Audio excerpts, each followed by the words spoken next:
இலக்கியத்திலிருந்து திரைக்கதை எழுதி வெற்றி பெற்ற இயக்குனர் அப்படின்னா நமக்கு இப்போ டக்குன்னு ஞாபகத்துக்கு வர்ற பெயர் இயக்குனர் வெற்றிமாறன். ஏன்னா அவருடைய விசாரணை சந்திரகுமார் அப்படின்றவரால் எழுதப்பட்ட லாக்அப் அப்படின்ற புத்தகத்தை மையமாக வச்சும், அசுரன் பூமணி அப்படின்றவரால் எழுதப்பட்ட வெக்கை அப்படின்ற புத்தகத்தை மையமாக வச்சு எடுக்கப்பட்ட படங்கள். இது போக எழுத்தாளர் ஜெயமோகன் அவர்களால் எழுதப்பட்ட துணைவன் அப்படின்ற சிறுகதையை தழுவி விடுதலை அப்படின்ற படத்தையும், சீசு செல்லப்பா அவர்களால் எழுதப்பட்ட வாடிவாசல் அப்படின்ற புத்தகத்தை தழுவி அதே பேரில் எடுக்கப்பட்ட படமும் அவருடைய அடுத்தடுத்த படங்களாக வர்றதுக்கு காத்துட்டு இருக்கு. இடையில மீரா மைதீன் அப்படின்றவரால் எழுதப்பட்ட அஜ்னபி கதையையும் எடுக்க நினைச்சு கைவிட்டுட்டாரு. இப்படி இலக்கியத்துக்கும் சினிமாவுக்குமான இடைவெளியை குறைச்ச சமகால சில பேர்ல முக்கியமானவர் இயக்குனர் வெற்றிமாறன்.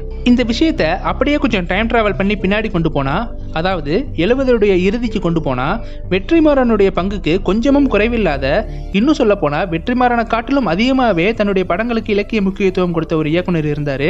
அவர் தான் இயக்குனர் மகேந்திரன் அவர்கள். நம்மள பெரும்பாலானோர் மாதிரி அவரோட சின்ன வயசுலையும் சினிமா ரசனை அப்போதைய பாடல்களாலும் வசனங்களாலும் நிரப்பி ஒரு ஆடியோ டிராமா மாதிரி இருந்த படங்கள்ல இருந்து தான் ஆரம்பமாகுது. ஆனா ஒரு கட்டத்துல சினிமா அப்படிங்கிறது விஷுவல் மீடியம் அப்படிங்கிறத இயக்குனர் மகேந்திரன் முழுமையா உணர்றாரு. இந்த ரசனை மாற்றத்துக்கு அவர் படிச்ச இலக்கியங்களும் பெருமளவு உதவுது. அவர் படித்த இலக்கியங்களும் பார்த்த உலக சினிமாக்களும் தமிழ் சினிமாவுடைய டிப்பிக்கல் ரேடியோ டிராமா படங்களை வெறுக்க வைக்குது. இந்த வெறுப்பு ஒரு கட்டத்தில் பத்திரிகை துறையில் சினிமா விமர்சனம் எழுத வேண்டிய சூழல்ல பல படங்களை பாதிக்குது. எம்ஜிஆர், சிவாஜி படங்கள் உட்பட பல படங்களை தாக்கி எழுதுறாரு.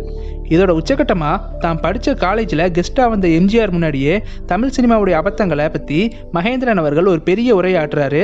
ஆனால் எம்ஜிஆர் அவர்கள் அதை பெருந்தன்மையோட ஏற்றுக்கிட்டாரு.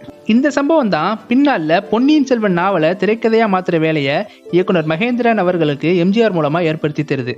ஆனால் அந்த திரைக்கதை படமாக்கப்படலை. அதுக்கப்புறமா பல திரைக்கதை எழுதும் வாய்ப்பு மகேந்திரன் அவர்களுக்கு வருது. நாமூவர், நிறைகுடம், வாழ்ந்து காட்டுகிறேன், வாழ்வியின் பக்கம், தங்கப்பதக்கம், ஆடுபுலி ஆட்டம் உட்பட பல படங்களுக்கு திரைக்கதை வசனம் எழுதுறாரு. அதில் பல படங்கள் பெரிய வெற்றி படங்களாகவும் அமையுது. குறிப்பாக தங்கப்பதக்கம் வெறுமன வெற்றி படமாக மட்டும் இல்லாமல் இன்றளவும் தரமான கமர்ஷியல் ஸ்கிரீன் பிளேவாக பார்க்கப்படுது. இத்தனை வெற்றி படங்களை கொடுத்தும் இயக்குனர் மகேந்திரன் அவர்களுக்கு மகிழ்ச்சியை காட்டிலும் குற்ற உணர்ச்சி தான் அதிகமாக ஏற்படுது. ஏன்னா தான் எந்த மாதிரி படங்களை விமர்சனம் செஞ்சாரோ, எந்த மாதிரியான சினிமாக்கள் தமிழில் வரக்கூடாது அப்படின்னு நினைச்சாரோ, அந்த மாதிரி படங்கள் தான் இப்போ தான் மூலமாக வெளிவந்துட்டு இருக்கு அப்படின்ற குற்ற உணர்ச்சி தான் அவரை வதைக்குது. ஸோ இந்த குற்ற உணர்ச்சி அவாய்ட் பண்ண அடுத்தடுத்து வர்ற தயாரிப்பாளர்கள்கிட்ட தாங்கிட்ட கதை இல்லை, நல்ல புத்தகங்கள் கொண்டு வந்தால் தன்னால் அதற்கு திரைக்கதை பண்ண முடியும்னு சொல்ல பல புத்தகங்கள் இயக்குனர் மகேந்திரன் அவர்களுடைய பேசையை நிரப்புது. அந்த புத்தக குவியலில் இருந்து அவருக்கு கிடைச்ச ஒரு புத்தகம் தான் உமாச்சந்திரன் அவர்களால் எழுதப்பட்ட முள்ளும் மலரும் நாவல். இலக்கியத்திலிருந்து சினிமா எடுக்கிற பலரும் சொல்கிற விஷயம், இலக்கியம் வேற, சினிமா வேற. இலக்கியத்தில் இருக்கிற எசன்ஸ் அல்லது சில விஷயங்களை எடுத்து படமாக பண்ணலாம், ஆனால் இலக்கியத்தை அப்படியே சினிமா ஆக்க முடியாது, ஆக்கவும் கூடாது அப்படிங்கிறது தான். அதனால் இலக்கியத்திலிருந்து எடுக்கப்பட்ட ஒரு படம் எவ்வளவு சிறப்பானதாக எடுக்கப்பட்டாலும் அது அந்த இலக்கியவாதிகளுக்கு பெரும்பாலும் திருப்தி தராது. ஸ்டான்லி குப்ரிக்குரிய ஷைனிங்கை இதுக்கு முக்கிய உதாரணமாக சொல்லலாம். இதுக்கு மகேந்திரன் அவர்களும் விதிவிலக்கு கிடையாது. முள்ளும் மலரும் நாவலை பாதி படித்து முடித்த நிலையில் அதில் இருந்து முழுவுக்கு திரைக்கதையை எழுதிட்டார். அதுக்கு தன்னோட திரைக்கதைக்கு ஹீரோ ஒரு விஞ்ச் ஆப்ரேட்டர் மற்றும் அதீத சுய கௌரவம் கொண்டவன் அப்படின்ற விஷயம் மட்டுமே போதும், வேற எந்த விஷயமும் தேவையில்லை அப்படிங்கிற எண்ணம் தான். இந்த திரைக்கதையை அவரே டைரக்ட் பண்ணுற வாய்ப்பு கிடைக்குது. பல்வேறு ஸ்ட்ரகிள்ஸ்க்கு மத்தியில் அந்த படத்தோட படப்பிடிப்பு முடியுது. ஆரம்பத்தில் பெரிய வரவேற்பு இல்லாமல் கொஞ்ச நாள் கழிச்சு பெரிய வரவேற்போட வசூல் ரீதியாகவும் விமர்சன ரீதியாகவும் பெருசாக பாராட்டப்படுது. அந்த காலத்தில் சினிமா ஒரு விஷுவல் மீடியம் அப்படின்றத உணர்த்தின மிகச் சிறப்பமான படங்களில் முள்ளு மலரும் படமும் ஒன்று அப்படின்னு பேசப்பட்டுச்சு. இப்போ வரைக்கும் ஒரு நல்ல கிளாசிக் திரைக்கதையாகவும் திரைப்படமாகவும் இருக்குது. இந்த முதல் படத்துக்கு அப்புறமா உதிரிப்பூக்கள், பூட்டாத பூட்டுக்கள், ஜானி, நெஞ்சத்தை கில்லாதே, நண்டு, மெட்டி, அழகிய கண்ணே, கை கொடுக்கும் கை, கண்ணுக்கு மையெழுது, ஊர் பஞ்சாயத்து, சாசனம் அப்படின்னு 12 படங்களை டைரக்ட் பண்ணியிருக்கிறாரு. இதில் 5 படங்கள் இலக்கியத்திலிருந்து எடுக்கப்பட்டது. உதிரிப்பூக்கள் புதுமைப்பித்தன் அவர்களுடைய சிற்றன்னை அப்படின்ற சிறுகதையை தழுவியும், பூட்டாத பூட்டுக்கள் உறவுகள் அப்படின்ற பொன்னிலனுடைய கதையை மையமாக வச்சும், நண்டு அப்படின்ற படம் சிவசங்கரி அவர்களுடைய நண்டு அப்படிங்கிற படைப்பை மையமாக வச்சும், சாசனம் கந்தர்வனுடைய சாசனம் அப்படின்ற சிறுகதையை வச்சும் எழுதப்பட்டது. இதில் சிற்றன்னை கதையிலிருந்து உதிரிப்பூக்கள் முழுமையாக வேறுபட்டது.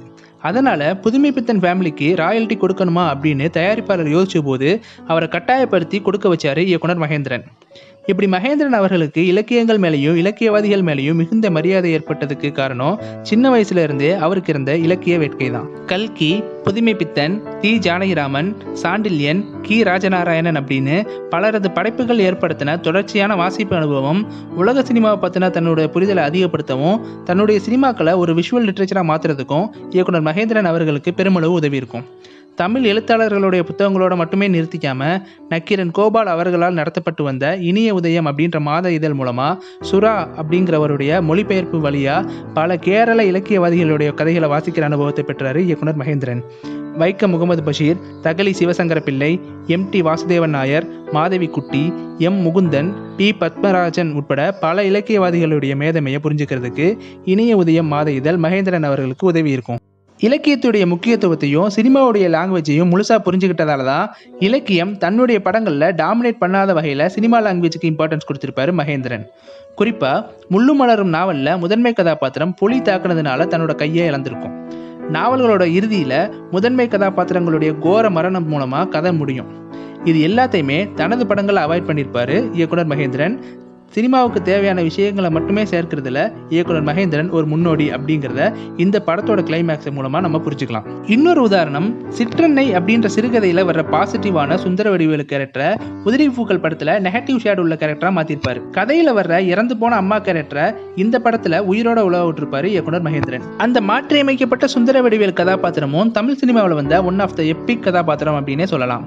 அதுக்கு அடுத்த படமான பூட்டாத பூட்டுகள் படம் இப்போ கூட தமிழில் திருப்பி எடுத்தா சர்ச்சைக்குரியதாக மாறக்கூடிய தன்மையுடையது தான். ஆனால் அதை அழகியலோட கையாண்ட விதம் மகேந்திரன் அவர்களுடைய மேதமையை நமக்கு உணர்த்தி இருக்கும். இயக்குனர் மகேந்திரன் அவர்கள் சினிமாவையும் தாண்டி காட்டுப்பூக்கள், 1996, பனிச்சமரம் பழுத்திருக்கு, நடிகர் திலகம், சத்யஜித் ரே அப்படின்னு குறும்படங்களையும் டாக்குமெண்ட்ரி படங்களையும் ஒர்க் பண்ணியிருக்கிறாரு. சில நாடகங்களையும் எழுதியிருக்கிறாரு. முள்ளு மலரும், உதிரி பூக்கள், ஜானி படங்களுடைய திரைக்கதை வடிவம் அப்படின்னு சினிமா புத்தகங்களையும் மெட்டி, மருதாணி, அழகிய தவறு உட்பட சில நாவல்களையும் எழுதியிருக்கிறாரு இயக்குனர் மகேந்திரன். அவருடைய சினிமாவும் நானும் புத்தகம் தமிழில் வந்த சிறந்த சினிமா சம்பந்தப்பட்ட புத்தகங்கள் ஒன்றா பார்க்கப்படுது. தன்னுடைய திரை வாழ்க்கை அனுபவங்கள் என்னென்ன, அதிலிருந்து எதை எடுத்துக்கணும், முக்கியமாக எதை எடுத்துக்க கூடாது அப்படின்ற விஷயங்களை ரொம்ப எளிமையாக விலாவரியாக எழுதியிருப்பாரு இயக்குனர் மகேந்திரன். சினிமாவில் சேரணும் அப்படின்னு நினைக்கிறவங்களுக்கு மட்டும் இல்லாமல் சாதாரண சினிமா ரசிகனுக்கும் சுவாரஸ்யத்தை ஏற்படுத்துகிற வகையில் தான் இந்த புத்தகம் அமைஞ்சிருக்கும். இந்த வீடியோ கூட சினிமாவும் நானும் புத்தகத்துடைய ஒரு சிறு பகுதி அப்படின்னே சொல்லலாம். இந்த வீடியோவில் சொன்னது போக பல சுவாரஸ்யமான விஷயங்களால் இந்த புத்தகம் நிரப்பப்பட்டிருக்கும். எல்லாத்துக்கும் மேலே ஒரு வெற்றி இயக்குனர்கிட்ட இருக்க வேண்டிய எளிமை என்ன அப்படிங்கிறது இந்த புத்தகத்தில் சொல்லப்பட்டிருக்காது. ஆனால் இந்த புத்தகத்தை படித்து முடிக்கிற ஒவ்வொருத்தராலையும் அதை முழுமையாக உணர முடியும். ஸோ எல்லாருமே, குறிப்பாக சினிமாவை ரசிக்க தெரிஞ்ச எல்லாருமே இந்த புத்தகத்தை வாங்கி படிங்க அப்படின்ற என்னுடைய தனிப்பட்ட கருத்தை சொல்லி இந்த வீடியோவை நான் முடிக்கிறேன். ஸோ இதுதான் நான் உங்ககிட்ட ஷேர் பண்ணணும்னு நினச்ச இயக்குனர் மகேந்திரன் அவர்களை பற்றின என்னுடைய பார்வை. சமீபத்தில் நெட்ஃப்ளிக்ஸில் வெளியான நவரசா அப்படின்ற ஆந்தாலஜி ஃபிலிமில் நம்மள பெரும்பாலானோருக்கு ஃபர்ஸ்ட் சாய்ஸ் அமைஞ்ச படம் அப்படின்னா தி. ஜானகிராமனுடைய பாயாசம் அப்படின்ற சிறுகதையை தழுவி டைரக்டர் வசந்த் அவர்களால் இயக்கப்பட்ட பாயாசம் அப்படின்ற குறும்படம் தான். இந்த குறும்படத்தை பற்றி கேள்விப்படாதவங்க ரொம்ப குறைவு அப்படின்னு சொல்கிற அளவுக்கு இதோட ரீச் ரொம்ப அதிகம். ஆனால் இதே டைரக்டர் வசந்த் 2005 எழுத்தாளர் சா. கந்தசாமி அவர்களுடைய தக்கையின் மீது 4 கண்கள் அப்படின்ற சிறுகதையை அதே பேரில் குறும்படமாக எடுத்திருந்தாது. அது பெஸ்ட் ஷார்ட் ஃபிலிம் அப்படின்ற கேட்டகரியில் நேஷனல் அவார்டு வின் பண்ணுச்சு. ஆனாலும் அது பெரும்பாலான மக்களுக்கு ரீச் ஆகலை. பாயாசம் அப்படின்ற குறும்படத்தை கம்பேர் பண்ணும்போது தக்கையின் மீது 4 கண்கள் அப்படின்ற குறும்படம் ரொம்ப ஆழமானது, அழுத்தமானது. இந்த 2 படங்களையும் காட்டப்பட்ட முக்கியமான எமோஷன் ஒன்று தான், அது பொறாமை அப்படின்ற வன்மம். நம்மள பல பேர், நானெல்லாம் நிறைய பொய் சொல்லுவேன், சின்ன வயசில் அப்பாவுடைய பாக்கெட்லேருந்து காசை திருடுவேன், காலேஜில் பிட் அடிச்சிருக்கேன் அப்படின்னு பல நெகட்டிவான விஷயங்களை பெருமையாக சொல்லுவோம். ஆனால் பொறாமை அப்படின்ற விஷயம் நம்மக்கிட்ட இருக்குது அப்படிங்கிறதே ஒத்துக்க மாட்டோம். இதில் பியூட்டி என்னென்னா, மற்றவங்க கிட்ட ஒத்துக்கிறத காட்டிலும் நம்மக்கிட்டேயே நாம் அதை ஒத்துக்க மாட்டோம். பொறாமை அப்படிங்கிறத ஒத்துக்க மனம் இல்லாமல் முடிஞ்ச அளவுக்கு நம்மளை நாமே ஏமாற்றி ஜஸ்டிஸ் பண்ண ட்ரை பண்ணுவோம். இப்படி மறைச்சே வைக்கிறதாலும் என்னவோ எல்லா தப்புக்கும் அடிப்படையான பொய்யை காட்டிலும் பொறாமை அப்படிங்கிறது ரொம்ப மோசமான குணமாக உணரப்படுது. தமிழ் சினிமாவை எடுத்துக்கிட்டோம்னா பொறாமை அப்படின்ற உணர்வை உளவியல் தன்மையோட காட்சிப்படுத்திய படங்கள் அப்படின்னா ஆடுகளம், காவிய தலைவன் படங்களை உதாரணமாக சொல்லலாம். மற்ற பல படங்களில் இந்த உணர்வுகள் பெரும்பான்மையாக கையாளப்பட்டிருந்தாலும் ஆடுகளம் படத்தில் சொல்லப்பட்ட பேட்டைக்காரன் கதாபாத்திரமும் காவிய தலைவன் படத்தில் சொல்லப்பட்ட கோமதி நாயகம் கதாபாத்திரமும் தந்த அழுத்தத்தை மற்ற படங்கள் தரலை. ஆனால் இந்த 2 கதாபாத்திரங்களுக்கு இடையேயான இன்னொரு ஒற்றுமை, 2 கேரக்டருமே ஆன்டகோனிஸ்ட் அப்படின்ற வில்லன் கதாபாத்திரங்கள் தான். புரோட்டகோனிஸ்ட்டை பொறாமையுள்ள கேரக்டராக படைக்கப்பட்ட படங்கள் இங்கே பெருசாக இல்லை. அப்படியே இருந்தாலும் எனக்கு பொறாமையெல்லாம் இல்லை, லைட்டாக பொறாமை தான் அப்படின்ற விஐபி ரகுவரன் அளவில் தான் இருக்கும். இந்த இடத்துல தான் டைரக்டர் வசந்துடைய பாயாசம், தக்கையின் மீது 4 கண்கள் அப்படின்ற இந்த 2 குறும்படங்களும் வித்தியாசப்படுறதோட மட்டும் இல்லாமல் ஒரு நல்ல சிறுகதை வடிவத்திலிருந்து எப்படி தரமான சினிமா வடிவத்தை உருவாக்கலாம் அப்படிங்கிறதுக்கு சிறந்த உதாரணமாகவும் இருக்குது. புரோட்டாகனிஸ்டோட பொறாமை உணர்வை சொன்ன விதத்தில் ஒரு உளவியல் பூர்வமான உணர்வோட நம்மளால் ஈஸியாக கனெக்ட் பண்ணிக்கவும் முடியுது. தான் அண்ணன் மகனுடைய பொருளாதார வளர்ச்சியும், அவன் தான் பெண் பிள்ளைகளுக்கு வரிசையாக கல்யாணம் பண்ணுறான், ஆனால் நம்ம பொண்ணு கல்யாணமாகியும் விதவை ஆயிட்டா அப்படின்ற எண்ணம் மூலமாகவும் பொறாமப்படுற பாயாசம் சாமநாது கேரக்டரும், பல வருஷமாக தான் மீன் பிடிச்ச குளத்தில் இப்போ தனக்கு ஒரு மீனும் சிக்கலை, ஆனால் அனுபவமே இல்லாத தன் பேரனுக்கு மீன் ஈஸியாக சிக்குது அப்படின்ற எண்ணம் மூலமாக பொறாமைப்படுற தக்கையின் மீது 4 கண்கள் தாத்தா கேரக்டரும் ஏறத்தாழ ஒரே மனநிலை கொண்டவங்க தான். அவர்களுடைய பொறாமை சாமநாது அந்த பாயாச பாத்திரத்தை கவிழ்த்து விடுறது மூலமாகவும், தாத்தா அநேகம் பேரால் பிடிக்க முடியாத வஞ்சர மீனை தான் பேரன் பிடிச்சிக்கிட்டு வந்தபோது அடிக்கிறது மூலமாகவும் உச்சமடையுது. ஆனால் தக்கையின் மீது 4 கண்கள் தாத்தா தன் பேரனை அடிச்சுட்ட குற்ற உணர்வால் தன் பேரன்கிட்டயே மீன் பிடிக்கிற வேலையை முழுசாக ஒப்படைச்சிருவாரு. ஆனால் சிறுகதையில் இந்த குணமாற்றம் இருக்காது. அதே நேரத்தில் பாயாசம் சாமநாதுவால் தன்னுடைய பொறாமை உணர்வை கடைசி வரைக்கும் விட முடியறது இல்லை. இந்த 2 கேரக்டர்ஸ்குள்ள இருக்கிற இன்னொரு ஒற்றுமை என்னன்னா, 2 பேருமே வயசுல ரொம்ப பெரியவங்க. அதனாலேயே தன்னை விட வயசுல சின்னவங்களா இருக்கிறவங்க தன்னை காட்டில் அதிகமாக வளர்றதும் வெற்றி பெறதையும் அவங்க விரும்பலை. இதே விஷயம்தான் ஆடுகளம் பேட்டைக்காரன் கேரக்டருக்கும் பொருந்தும். இது தலைமுறை இடைவெளி அப்படின்னு சொல்லலாம். காவியத்தலைவன் படத்துலையும் இதே வயசு முரண்பாடு இருக்கிறதையும் நம்மளால கவனிக்க முடியும். எப்பேற்பட்ட சிறந்த படைப்பாக இருந்தாலும் அதை ஆடியன்ஸுடைய அடிப்படை எமோஷனோட கனெக்ட் பண்ண தவறும் போது அது நிச்சயமா முழுமையான படைப்பாக கருதப்படாது. கனவுக்குள்ள கனவு அப்படின்ற காம்ப்ளிகேட்டடான ஸ்கிரிப்டாக இருக்கிற இன்செப்ஷன் படத்தில் கூட காபுடைய குற்ற உணர்ச்சியும் தான் குழந்தைகளை பார்க்கணுன்ற ஏக்கமும் தான் பிரதான ரோல் ப்ளே பண்ணும். அந்த வகையில் சிறந்த சிறுகதை சிறந்த குறும்படமாக இருந்தாலும் அந்த 2லையும் சொல்லப்படுற பொறாமை அப்படின்ற உணர்வு தெரிஞ்சோ தெரியாமலோ நமக்குள்ள கண்டிப்பாக இருக்குது. அது அதிகமாக இருக்கா இல்லை கம்மியாக இருக்கா அப்படிங்கிறது தான் நாம் நல்லவனா இல்லை கெட்டவனா அப்படிங்கிறத தீர்மானிக்குது. அதனால தான் இந்த படைப்புகள் நமக்கு கனெக்ட் ஆகிறதோட மட்டும் இல்லாமல் சிறந்தவையாகவும் பார்க்கப்படுது. இப்போ இந்த 2 குறும்படங்களும் மூலக்கதையிலிருந்து எப்படி வேறுபடுது அப்படிங்கிறத பார்க்கலாம். தக்கையின் மீது 4 கண்கள் சிறுகதையில் தாத்தாவிற்கு மாணிக்கம், பேரனுக்கு ராமு அப்படின்ற பெயர் சொல்லப்பட்டிருக்கும். குறும்படத்தில் அதற்கான தேவை இருக்காது. இந்த சிறுகதையில் எப்படி வெத்தலையை இடிக்கணும் அப்படின்றது மாணிக்கத்துக்கும் ராமுக்கும் ஏற்பட்ட முரண்பாடை சொல்கிறதுக்கு மட்டுமே பயன்படுத்தப்பட்டிருக்கும். ஆனால் குறும்படத்தில் தாத்தாவுடைய மனநிலையையும் வன்மத்தையும் சுய பச்சாதாபத்தையும் உணர்த்துகிற வகையில் இன்டர்கட் செஞ்சு பயன்படுத்தப்பட்டிருக்கும். சிறுகதையில் சொல்லப்படாத தாத்தாவுடைய மனமாற்றத்தை குறும்படத்தில் சொல்லியிருக்கிறது படத்துக்கு ஒரு பாசிட்டிவ் தன்மையை கொடுக்குது. அதே மாதிரி சிறுகதையில் வாழை மீன் அப்படின்னா குறும்படத்தில் வஞ்சர மீன் அப்படின்னு சின்ன சின்ன மாற்றங்களும் திரைவடிவத்தில் இடம்பெற்றிருக்கும். சிறுகதையில் சொல்லப்படாத தாயத்து அப்படின்ற விஷயம் குறும்படத்தில் மேஜர் ரோல் பிளே பண்ணியிருக்கோம். அது தாத்தாவுடைய குணமாற்றத்தை உணர்த்துற வகையிலேயே அமைஞ்சிருக்கும். அடுத்ததா பாயாசம் சிறுகதையில் சாமநாது கேரக்டருடைய பொறாமைமிக்க மனநிலையை பெரும்பாலும் மைண்ட் வாய்ஸில் தான் சொல்கிற மாதிரி இருக்கும். ஆனால் சாமநாதுவுடைய மனைவி இறந்துட்டாங்க அப்படின்னு சிறுகதையில் சொல்லப்பட்ட ஒரு வரியை திரைக்கதைக்கு சாதகமாக எடுத்துக்கிட்டு குறும்படத்தில் தன் மனைவி கிட்ட இந்த உணர்வை வெளிப்படுத்துகிற மாதிரி அமைச்சு விஷுவல் மீடியமுடைய இலக்கணத்தை மீறாமல் இந்த காட்சிகள் அமைச்சிருப்பாரு வசந்த். அதே போல் சாமநாது சுப்பராயன் உறவுகளுக்கு இடையேயான பொறாமை உணர்வுக்கு பேரலாக சொல்லப்பட்ட சமையல் கலைஞர்களுக்கு இடையேயான வயது முரண்பாடான பொறாமை உணர்வு சிறுகதையில் இல்லாத, அதே நேரத்தில் திரைக்கதைக்கு நியாயம் சேர்க்கிற காட்சியாக அமைஞ்சிருக்கும். பாயாசம் சிறுகதையில் ஜஸ்ட் பாசிங் க்ளோடாக வந்துட்டு போகிற சாமநாதுவுடைய மகள் கதாபாத்திரம் குறும்படத்தில் கதை முழுக்க ஒரு முக்கிய கதாபாத்திரமாக ட்ராவல் பண்ணியிருக்கும். டைரக்டர் வசந்த் அவர்களுக்கு இந்த நவரச ஆந்தாலஜியில் கொடுக்கப்பட்ட உணர்வு அருவருப்பு. இந்த தலைப்புக்கு ஜஸ்டிஸ் பண்ற விதத்துல இறுதி காட்சியில் வர்ற சாமநாது மகளுடைய முகபாவனை ஒட்டுமொத்த குறும்படத்தையும் வேற கோணத்துல பார்க்க வச்சிருக்கும். அதுபோக சிறுகதையில் சொல்லப்பட்ட சுப்பராயன் வயது 66, ஷார்ட் ஃபிலிமில் அவருடைய வயது 54. சிறுகதையில் சொல்லப்படாத ஆனால் ஷார்ட் ஃபிலிமில் முக்கியத்துவமாக கருதப்படுற அந்த கோட், சிறுகதையில் சொல்லப்படாத சாமநாது மகளுக்கும் கல்யாண பொண்ணுக்கும் இடையிலான பாச உணர்வு, சிறுகதையில் வேலைக்காரி சொல்கிற மாதிரியும் ஆனால் குறும்படத்தில் சாமநாது மகளே சொல்கிற மாதிரியும் அமைஞ்ச டயலாக், இவை எல்லாமே திரைக்கதையோட அழுத்தத்தை அதிகரிக்கிறதோட மட்டும் இல்லாமல் ஒரு சிறுகதையை எப்படி குறும்படத்துக்கான திரைக்கதையாக மாற்றுறது அப்படிங்கிறதுக்கு மிகச்சிறந்த உதாரணமாகவும் அமைஞ்சிருக்கும். குறும்படம் அப்படிங்கிறத வெறும் ஃபீச்சர் ஃபிலிம் எடுக்கிறதுக்கான ஒரு டிக்கெட்டாக மட்டும்தான் இப்போ உள்ள பெரும்பாலான ஃபிலிம் மேக்கர்ஸ் பார்க்குறாங்க. அது பெரிய தப்பும் கிடையாது.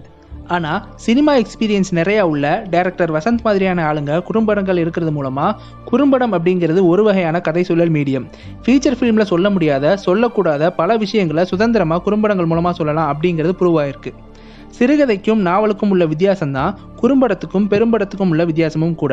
இயக்குனர் பாலு மகேந்திரா அவர்கள் தன்னுடைய வீடு சந்தியாரகம் படங்களுக்கு அப்புறமா தனக்கு மிகவும் திருப்தி அளித்த ஒரு ஒர்க்கா என்ன சொல்றாருன்னா, சன் டிவியில் வெளியான கதை நேரம் நிகழ்ச்சியில் வந்த 52 சிறுகதைகளை தழுவி எடுக்கப்பட்ட 52 குறும்படங்கள் தான் அப்படின்னு சொல்லியிருக்கிறாரு. இப்போவும் குறும்படம் அப்படின்னாலே ஃபீச்சர் ஃபிலிமில் ஃபாலோ பண்ற அதே காதல், நகைச்சுவை, பாடல்கள், ரொமான்ஸ் அப்படின்னு எடுக்காம அழுத்தமான கதையை அட்டகாசமான திரைக்கதை வழியா சொல்ல முடியும் அப்படிங்கிறதுக்கு இயக்குனர் பாலு மகேந்திரா மற்றும் இயக்குனர் வசந்த் அவர்களுடைய குறும்படங்கள் அருமையான உதாரணமா இருக்கு. குறும்படம் அப்படின்ற தளத்தில் ஃபீச்சர் ஃபிலிமில், குறிப்பாக தமிழ் சினிமா ஃபீச்சர் ஃபிலிமில் பண்ண முடியாத பல சோதனை முயற்சிகளை படைப்பாளிகள் பண்ண முடியும். அதுக்கான ஸ்பேஸையும் இப்போதுள்ள ஓடிடி தளங்கள் கொடுக்க ஆரம்பிச்சிருக்கிறது நிச்சயமாக ஒரு ஆரோக்கியமான விஷயம்தான். இந்த படம் தந்த உற்சாகத்தால் இயக்குனர் வசந்த் அவர்களுடைய அடுத்த படத்திற்கு இப்போயே எதிர்பார்ப்பு அதிகமாயிருச்சு. ஏன் அப்படின்னு கேட்டால், சிவரஞ்சனியும் இன்னும் சில பெண்களும் அப்படின்ற அவருடைய அடுத்த ஆந்தாலஜி ஃபிலிம் எழுத்தாளர்கள் அசோகமித்திரன், ஆதவன், ஜெயமோகன் ஆகியோருடைய சிறுகதைகளை மையமாக வச்சு எடுக்கப்பட்டிருக்கு. ஏற்கனவே தக்கையின் மீது 4 கண்கள், பாயாசம் அப்படின்ற சிறுகதைகள்ல இருந்து தன்னை ப்ரூவ் பண்ண இயக்குனர் வசந்துடைய அடுத்த ஆந்தாலஜி ரசிகர்களுக்கு நிச்சயமா செம ட்ரீட்டாக தான் இருக்கும் அப்படின்ற என்னுடைய தனிப்பட்ட கருத்தை சொல்லி இந்த வீடியோ நான் முடிக்கிறேன். ஸோ இதுதான் நான் உங்ககிட்ட ஷேர் பண்ணணும்னு நினைச்ச தக்கையின் மீது 4 கண்கள், பாயாசம் குறும்படங்களை பற்றின என்னுடைய பார்வை. இந்த வீடியோ உங்களுக்கு பிடிச்சிருந்தா லைக் பண்ணுங்க, ஷேர் பண்ணுங்க, கமெண்ட் பண்ணுங்க. மறக்காம 7 Minute Info சேனலை சப்ஸ்கிரைப் பண்ணுங்க. குறிப்பா அந்த பெல் ஐக்கானை கிளிக் பண்ணுங்க.